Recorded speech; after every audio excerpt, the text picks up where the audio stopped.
Hello বন্ধুরা, তোমরা শুনছো পৌরাণিক গল্প সমগ্র বিষ্ণু পুরাণ থেকে গল্প।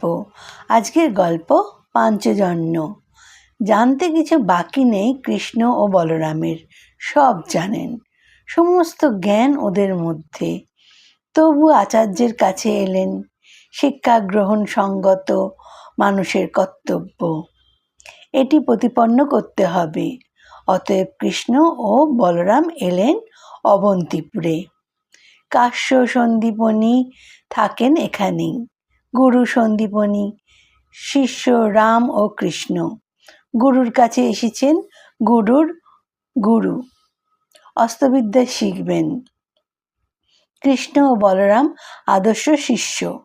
আচারে ব্যবহারে সেবায় পরিচর্যায় ওরা শেখালেন আর এক বিদ্যা। গুরুর প্রতি শিষ্য কেমন অনুগত থাকবে, কেমন শিখবে, মানুষকে ওরা শেখালেন এই আর এক বিদ্যা। সান্দীপনী অস্ত্রবিদ্যা শেখালেন রাম ও কৃষ্ণকে। 64 দিনেই ওরা আয়ত্ত করলেন সমস্ত ধনুর্বেদ। অবাক মানলেন সান্দীপনী, মনে মনে মারলেন, মানুষে পারে না যা এরা পেরে গেছে তা। মানুষ নয়, মানুষের বেশে চন্দ্র ও সূর্য এসেছেন তারই গৃহে।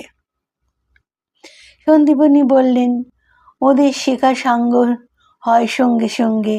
শিক্ষা সমাপ্ত হলো কৃষ্ণ ও বলরামের। ওরা বললেন, প্রার্থনা করুন, নিবেদন করি গুরুদক্ষিণা। মহামতি সান্দীপনী বুঝেছেন অনেক কিছুই সম্ভব এদের পক্ষে।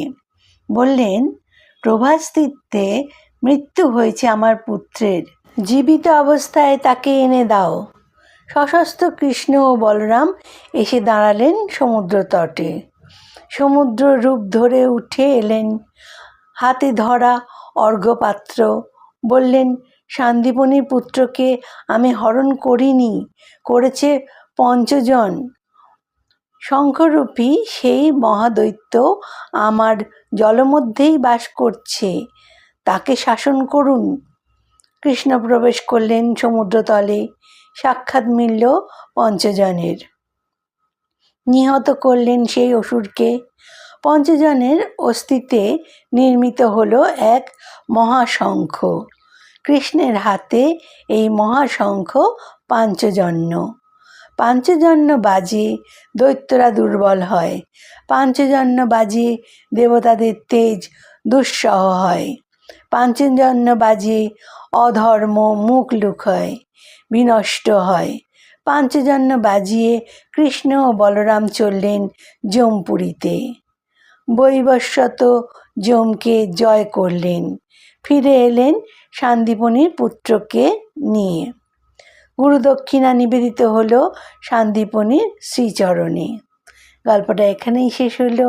কেমন লাগলো জানিও, শেয়ার সাবস্ক্রাইব করে দেবে। ধন্যবাদ।